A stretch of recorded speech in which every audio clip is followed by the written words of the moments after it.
लेना। मैं यहां पर एक नंबर लिख रहा हूं, तुरंत याद करिए।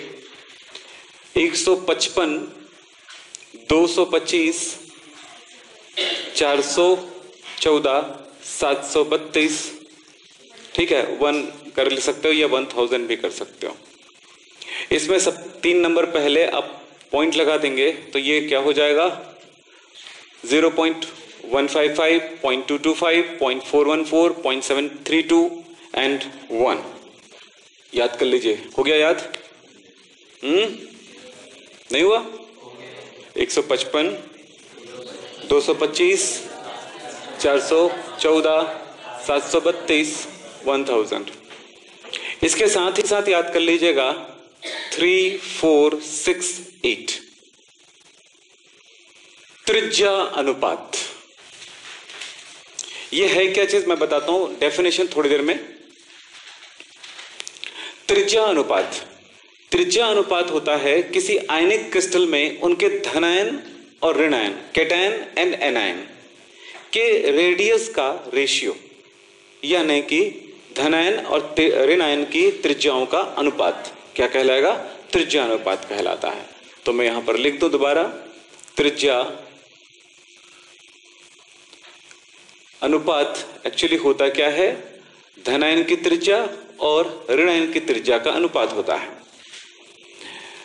बहुत बड़ा चांस रहता है कि धनायन का आकार ऋणायन के आकार से छोटा होता है, इसलिए त्रिज्या अनुपात की मान जो है वो 1 से कम होती है, किसी जगह पर उससे भी ज्यादा होता है। लेकिन क्या हुआ, धनायन का आकार छोटा होने की वजह से इनका मान क्या है 1 से लगभग कम होता है।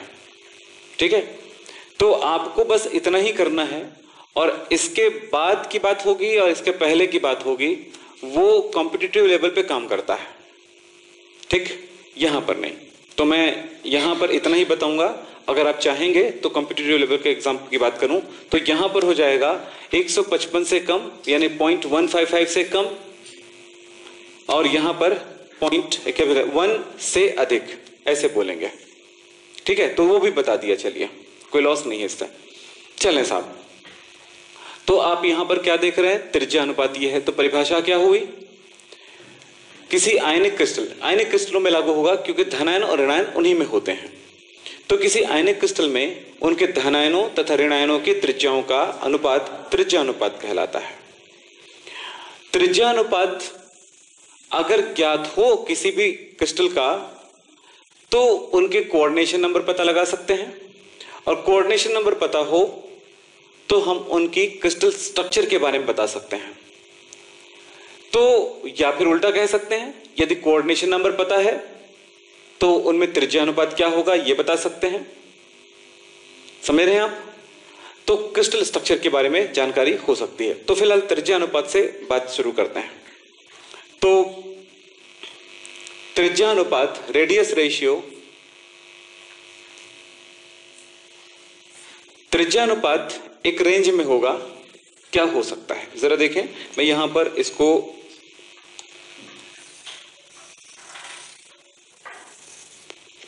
ट्वेल्थ लेवल में यहां से पढ़ना है आपको। मैं एक छोड़ रहा हूं, आप भी छोड़ दीजिए। अगर आपको थोड़ा सा ऊपर जाना है तो आप उनके बारे में बात कर सकते हैं। तो क्या हुआ, 0.155 टू 0.225। दूसरा रेंज होगा 0.225 टू 0.414। थर्ड रेंज होगा 0.414 टू 0.732, एंड फाइनल रेंज होगा 0.732 टू 1.000, यानी कि 1। अब ये पता हो गया तो हमें क्या पता चल गया? कोऑर्डिनेशन नंबर, समन्वय संख्या। कोऑर्डिनेशन नंबर इंग्लिश में लिख लीजिएगा।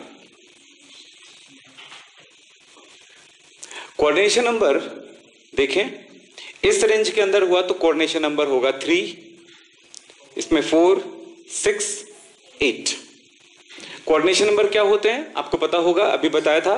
किसी गोले को घेरे गए अन्य गोलों की संख्या, एक परमाणु को घेरा गया, कितने परमाणु हैं स्पर्श करती हुई। तो यहां पर अगर एक गोले को अगर 3 गोलों ने घेरा हुआ है तो इनके केंद्र बिंदु कर आप इस तरह से मिला दें तो त्रिभुज बनेगा। तो क्रिस्टल स्ट्रक्चर क्या होगा?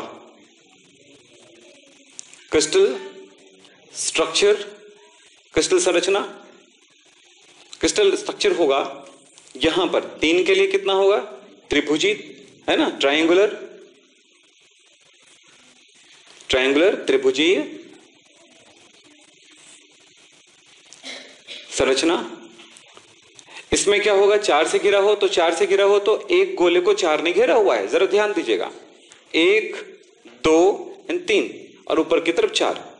तो इस तरह से अगर मैं मिलाऊंगा नीचे वाले 3 को तो एक बेस फलक बन जाएगा, और इनको ऊपर वाले से मिलाऊंगा तो इस तरह से 1 2 3 फेस और बन जाएंगे, नीचे 3 हो गया, एक और हो गया 4, तो टोटल हो गया 4। तो ये कहलाएगा चतुष्फल की संरचना, है ना, टेट्रागोनल स्ट्रक्चर, चतुष्फलकीय क्रिस्टल स्ट्रक्चर। 6 में क्या होगा, एक गोले को 4 जगहों से घेरा गया है, ध्यान से सुनिएगा, एक गोले को 1 2 3 4, एक प्लेन पर 4 बिंदुओं से घिरा हुआ है वो।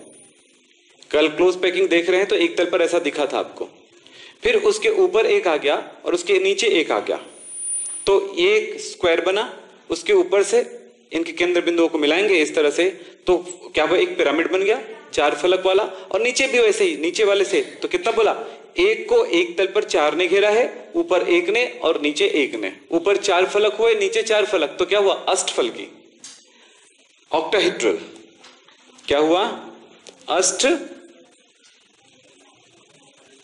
फलकी, कितना हुआ, अष्टफलकी।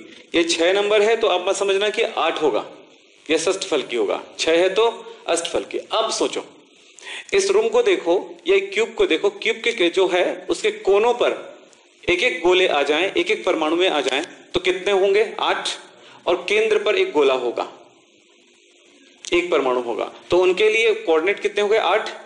इस केंद्र के गोले को उन कोनों के गोलों ने स्पर्श किया है, तो टोटल कितने हो गए, 8।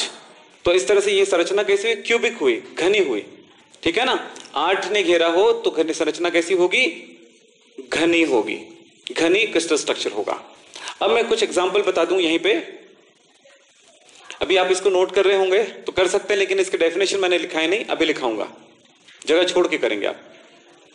जिंक ऑक्साइड, बोरॉन ऑक्साइड, चतुष्फलकी जिंक सल्फाइड, अष्टफलकी NaCl KCl, इसमें होगा घनी क्यूबिक, क्यूबिक में हमारे पास है एग्जांपल में सीजियम क्लोराइड CsCl, तो इनको आप याद रखेंगे। तो आपको मैंने यहां पर कुछ बातें बताया, उस पर ध्यान रखना, तो पूरा का पूरा ये टेबल याद हो जाएगा, और एग्जाम में जब क्वेश्चन आए तो ऐसे करना होगा। फिलहाल मैं इसके लिए एक छोटा सा डेफिनेशन लिखाता हूं और कुछ बातें बताता हूं, नोट करें। ऊपर त्रिज्या अनुपात लिखो, किसी आयनिक क्रिस्टल में धनायनों, या धनायन बस लिख सकते हो, धनायन तथा ऋणायन की त्रिज्या का अनुपात, त्रिज्याओं का अनुपात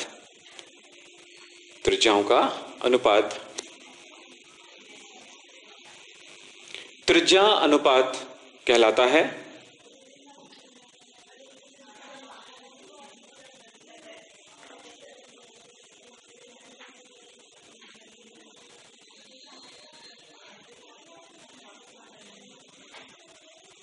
हो गया, त्रिज्याओं का अनुपात क्या कहलाता है, त्रिज्या अनुपात कहलाता है। चलिए नीचे लिखें, त्रिज्या अनुपात के लिए हमने पूरा टेबल बनाया, ये इसका क्या उनका फॉर्मूला हो गया। अब सवाल ये होता है कि त्रिज्या अनुपात से हम क्यों देखते हैं, क्यों पढ़ते हैं, तो ये फॉर्मूला लिखने के बाद जगह ले लेंगे, वहां पे लिखेंगे, नीचे लिखें, यदि क्रिस्टल का त्रिज्या अनुपात ज्ञात हो, यानी इसका महत्व या लाभ है ये त्रिज्या अनुपात का, यदि क्रिस्टल का त्रिज्या अनुपात ज्ञात हो तो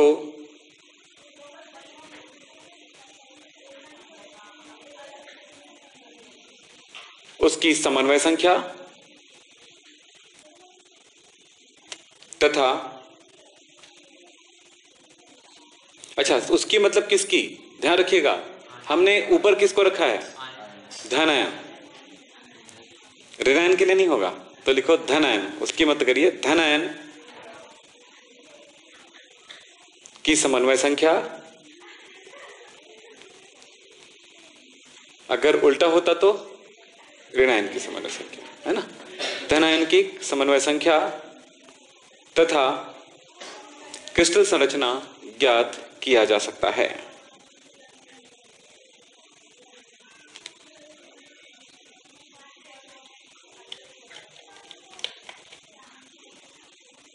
हो गया, जो नोट करना है कर लीजिए।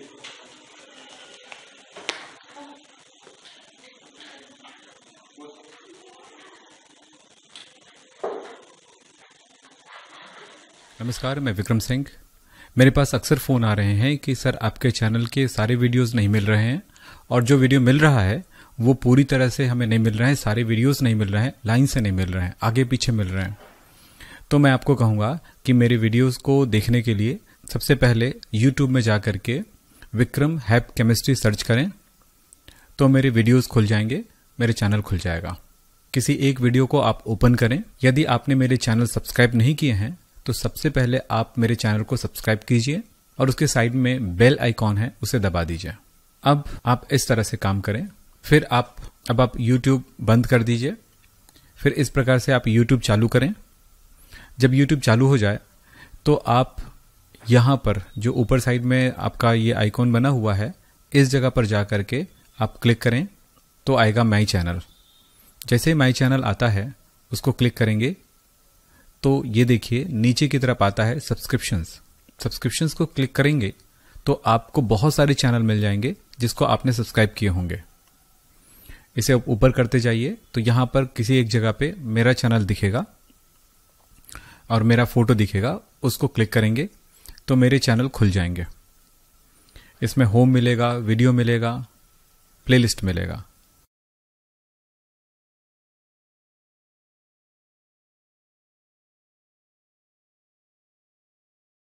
तो आप प्लेलिस्ट को क्लिक कीजिए।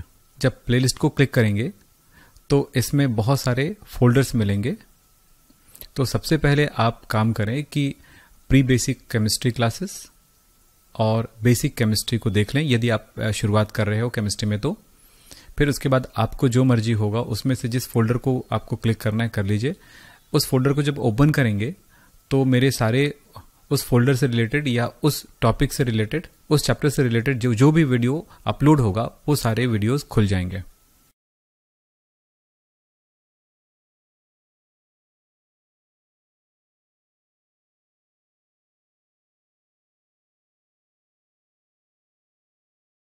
फिर उसे लाइन से आप पढ़िए, वॉल्यूम 1, वॉल्यूम 2, वॉल्यूम 3, इस तरह से आप लेक्चर वाइज या वॉल्यूम वाइज आप आगे बढ़ सकते हैं।